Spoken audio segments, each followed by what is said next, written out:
Assalamualaikum warahmatullahi wabarakatuh. Selamat pagi dan salam sejahtera untuk kita semua.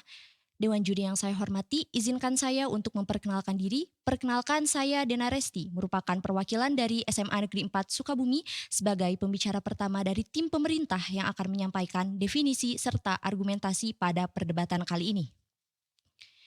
Perdebatan kali ini mengusung tema MOSI. Sebagai negara berkembang dengan potensi maritim, Dewan ini tidak akan menggunakan strategi ekonomi biru. Baik, Dewan Juri yang terhormat, ekonomi biru merupakan strategi pembangunan ekonomi nasional yang mengandalkan sumber daya kelautan atau potensi maritim yang dimiliki oleh suatu negara. Sedangkan potensi maritim merupakan segala sesuatu yang terdapat di perairan laut dan bisa menjadi potensi bagi penduduk sekitar.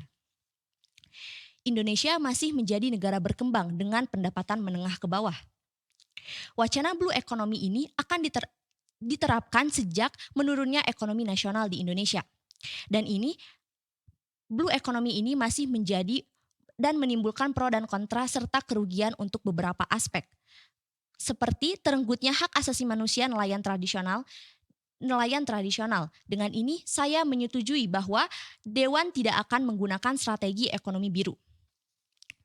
Baik, Dewan Juri yang terhormat, ekonomi biru memiliki visi-visi dan program unggulan yang dibuat dan ditujukan meningkatkan nilai investasi di wilayah pesisir dan laut.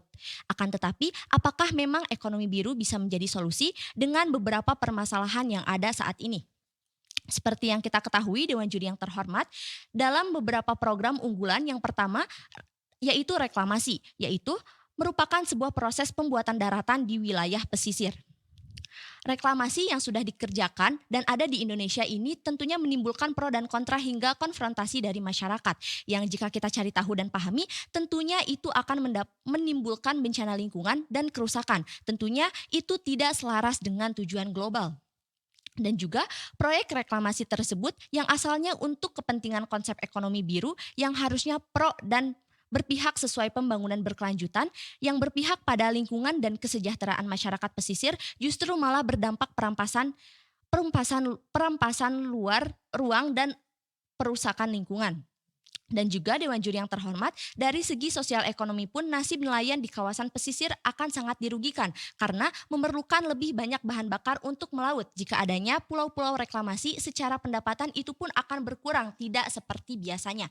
Dan juga jika ekonomi biru ini akan diterapkan, bisa menimbulkan seperti nelayan tradisional dibatasi atau diberi kuota jumlah penangkapan ikan dan penjualan pun akan diambil alih oleh swasta tadi.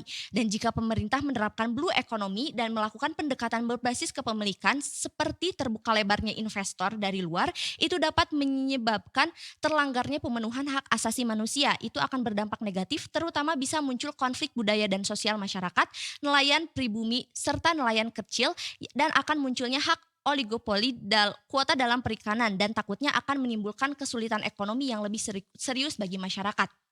Dan juga yang kedua, program unggulan dari ekonomi biru ini adalah untuk mengatur dan lebih mengelola laut maupun pesisir laut dan melindungi destinasi wisata yang ada agar tidak terjadi kerusakan. Namun, untuk menyeimbangkan ekonomi biru yang terfokus pada pengelolaan itu perlu diadanya strategi ekonomi yang lain untuk mengatasi masalah sampah yang dihasilkan dari infrastruktur tersebut seperti ekonomi sirkular, dan itu akan membutuhkan modal investasi yang besar dan waktu yang akan lama.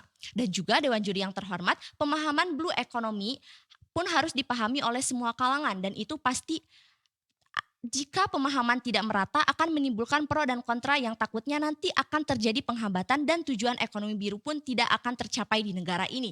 Dan dengan ini saya juga menegaskan kembali bahwa saya menyetujui bahwa Dewan tidak akan menggunakan strategi ekonomi biru ini bagi negara Indonesia karena jika kita lihat kembali potensi yang ada di negara Indonesia ini tidak hanya potensi kemaritiman, akan tetapi ada potensi hutan dan sumber daya alam yang lainnya. Sekian, wassalamualaikum warahmatullahi wabarakatuh.